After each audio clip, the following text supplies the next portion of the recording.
Can you tell me why asset liability management is important to Railpen?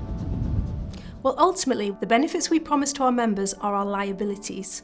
Managing asset liability risk is about making sure that we have the assets in place to make good on those pension promises. So as I'm sure you can appreciate, it's an incredibly important part of what we do at Railpen. One of the challenges of managing asset liability risk is that we need to think about the needs of many different sections of the Railway's pension scheme, each with their own sponsoring employer and their own investment objectives.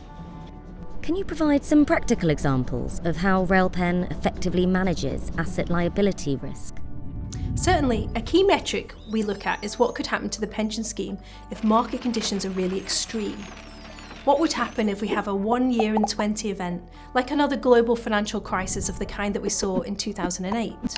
Would that threaten the corporate sponsor's ability to pay the pensions? Would it make the cost of being a member of the section too high? We look at ways to position the assets to make them as robust as we practically can to that kind of event.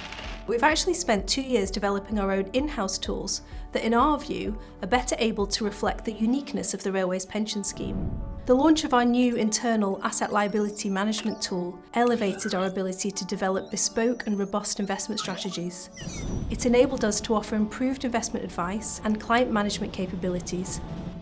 What does Railpen do to ensure strategies align with each scheme's unique objectives?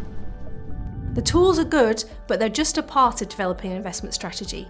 What's more important is working with the trustees, the covenant assessment team, the actuary, and the section's corporate sponsors to craft strategies tailored to their specific circumstances.